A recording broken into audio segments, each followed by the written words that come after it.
আসসালামু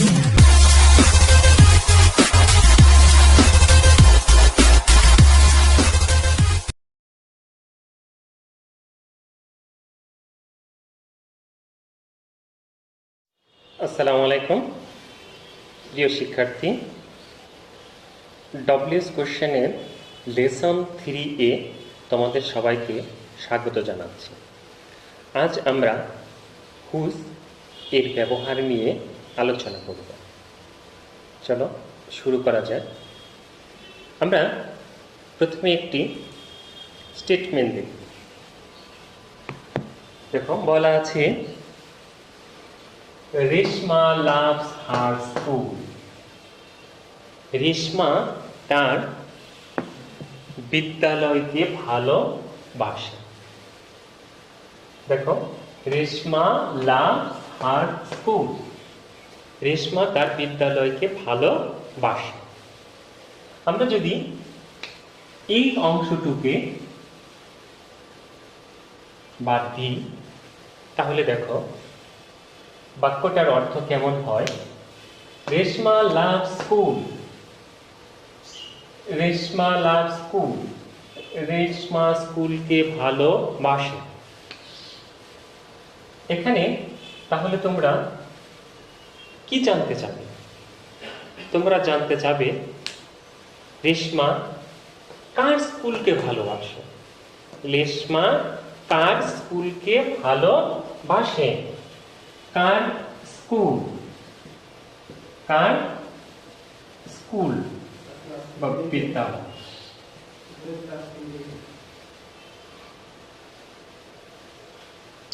তাহলে আমরা ডব্লিউএস কোশ্চেন করব কার, মানে কি মনে আছে তোমাদের?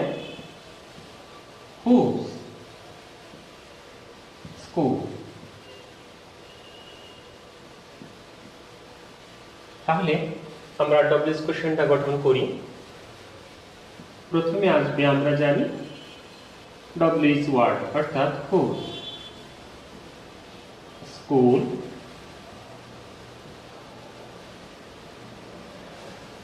ডব্লিউএস ওয়ার্ড পেলাম। তারপরে আমার এখন কি প্রয়োজন বলো? Auxiliary verb. এখানে দেখো ভার্বের শেষে ইজ আছে, তার মানে কি? Present indefinite tense. আর ভার্বের শেষে যদি এস থাকে তাহলে আমরা অক্সিলারি ভার্ব হিসাবে কি ব্যবহার করব বলো তো? ডাজ।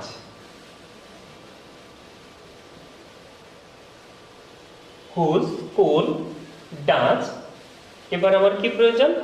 সাবজেক্ট। সাবজেক্ট হলো কে? রেশমা।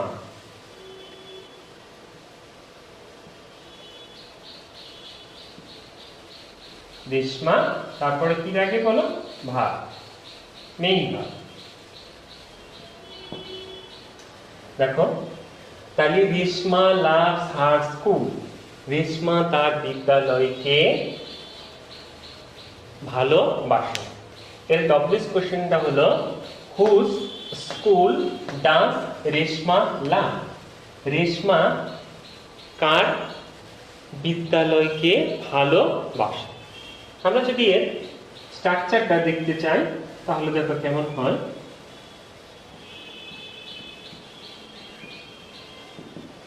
হুজ, তারপরে এসেছে একটা কি? নাউন। তারপর auxiliary verb.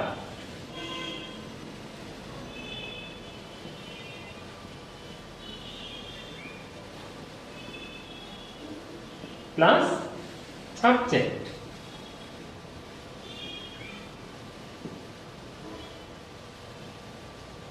Plus main verb.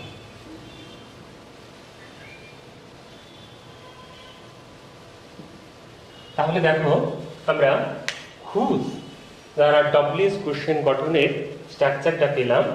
Whose দ্বারা ডব্লিউএস কোশ্চেন গঠনের স্ট্রাকচারটা হলো প্রথমে হুজ, তারপর আসবে নাউন, তারপরে আসবে নাউন, তারপরে আসবে auxiliary verb plus subject plus main verb plus extension যদি থাকে। দেখো হুজ এর ডব্লিউএস কোশ্চেনের গঠনের একটু ব্যতিক্রম আছে। দেখো অক্সিলারি ভার্বের আগে একটা নাউন ফর্ম আসবে।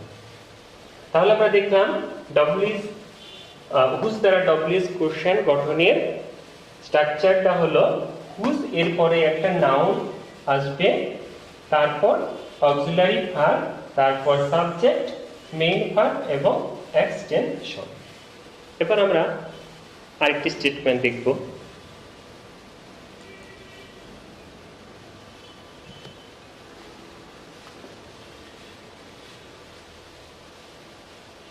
দেখো বলা আছে this is Saikat pen, this is Saikat pen. এই হয় সৈকতের কলম, এই হয় সৈকতের কলম। আমরা যদি আন্ডারলাইন করা অংশটুকুকে বাদ দিই তাহলে দেখো কেমন আসে, দিস ইজ পেন, এই হয় কলম, এবং বাদ দেওয়া অংশ কিন্তু একজন ব্যক্তি। তাহলে তোমরা কি জানতে চাবে? দিস ইজ পেন, তাহলে তোমরা অবশ্যই জানতে চাবে যে এই কলমটি কার, এই কলমটি কার, কার কলম। তোমরা কি জানতে চাবে? এটি কার কলম। তাহলে আমরা কি লিখব? Whose pen. তাহলে আমরা যদি ডব্লিউএস কোশ্চেন গঠন করি তাহলে দেখো কেমন আসবে। হুজ, আমরা জানি হুজ এরপর একটা কি আসবে? নাউন। এখানে নাউন হিসেবে আসবে কি বলো? পেন। Whose pen. এখানে দেখো ইজ, ইজটা হলো বিভার। এখানে বিভার যদি এখানে বিভার মেইন ভার্ব হিসেবে কাজ করছে। আমরা জানি বিভার যদি মেইন ভার্ব হিসেবে কাজ করে তখন কোনো অক্সিলারি ভার্বের প্রয়োজন পড়ে না। তাহলে এর গঠনটা হবে whose pen is this. Whose pen is this, এই কলমটি কার। তাহলে দেখো স্টেটমেন্টটা ছিল দিস ইজ সৈকত পেন, এই হয় সৈকতের কলম।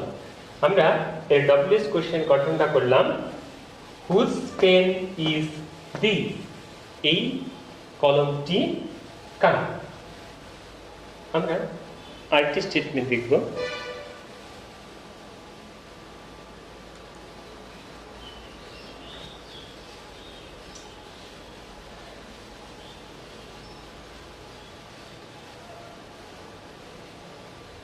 দেখো তন্দ্রা's mother is a housewife,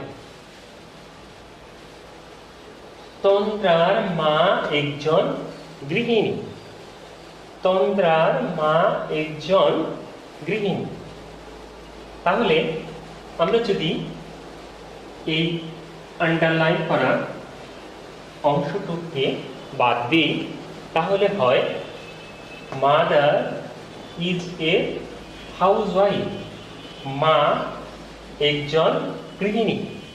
তাহলে তোমরা কি জানতে চাইবে?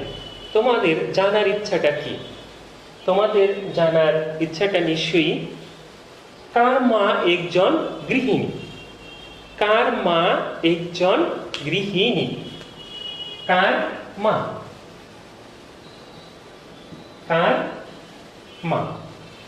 তাহলে কার ইংরেজি আমরা জানি, কার ব্যবহৃত হওয়া, কারের পরিবর্তে কি? হুজ। তাহলে আমরা ডব্লিউএস কোশ্চেনটা গঠন করি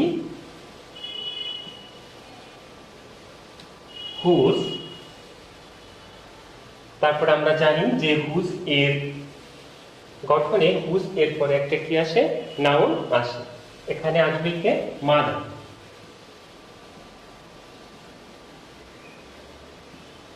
হুজ মাদার। এখানে দেখো মেইন ভার্ব হিসেবে আছে কি, ইজ। ইজ একটা কি, বি ভার্ব। আমরা জানি যে বি ভার্ব ব্যবহৃত হলে কোনো অক্সিলারি ভার্বের প্রয়োজন পড়ে না। তাহলে whose mother is a housewife.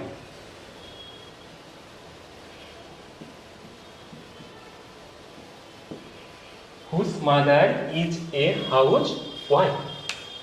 দেখো এখানে হুজটা সাবজেক্টের পরিবর্তে ব্যবহৃত হয়েছে।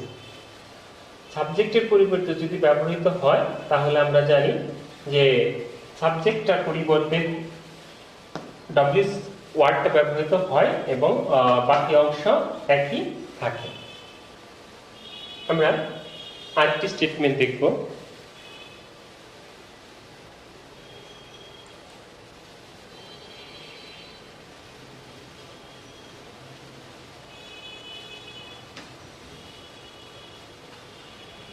দেখো, মাই pen looks nice.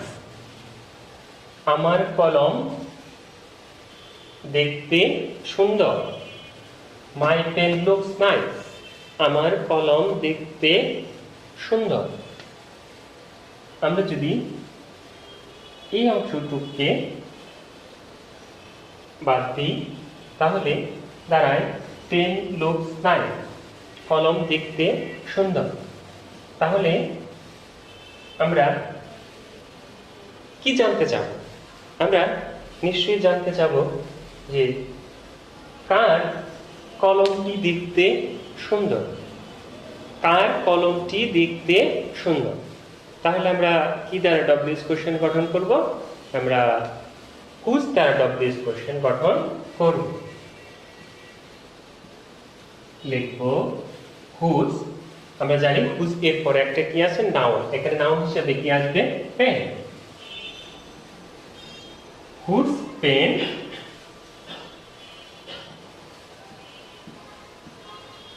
looks nice.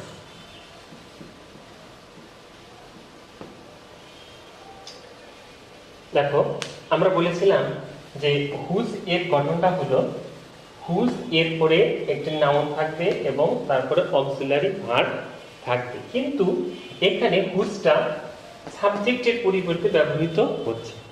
আর হুজটা যখন সাবজেক্টের পরিবর্তে ব্যবহৃত হবে তখন এর শুধু সাবজেক্টের পরিবর্তেই হুজ বসবে এবং বাকি অংশ অপরিবর্তিত থাকবে।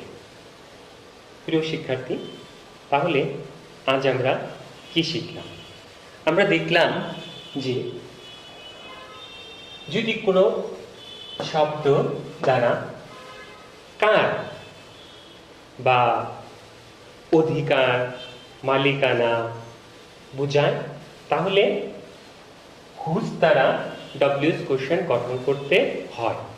আর হুজ দ্বারা ডব্লিউএস কোশ্চেনের গঠনের নিয়মটা হলো হুজ প্লাস একটা noun plus auxiliary verb plus subject plus main verb plus extension. আর হুজটা যদি সাবজেক্টের পরিবর্তে ব্যবহৃত হয় তাহলে শুধু সাবজেক্টের পরিবর্তে হুজ এবং বাকি অংশ অপরিবর্তিত থাকবে। প্রিয় শিক্ষার্থী, তোমরা বাসায় বসে চেষ্টা করবে, নিজেরা স্টেটমেন্ট তৈরি করবে এবং হুজ দ্বারা ডব্লিউএস কোশ্চেন গঠন করার চেষ্টা করবে। প্রিয় ভিউয়ার্স, আপনাদের যদি কোনো কমেন্ট থাকে তাহলে ইউটিউবে গিয়ে সাবস্ক্রাইব করুন হোয়াইট বোর্ড টিএস এই চ্যানেলটিতে। ইনশাআল্লাহ আগামীকাল আবার দেখা হবে। সে পর্যন্ত আল্লাহ তাআলা আমাদের সবাইকে সুস্থ রাখুন।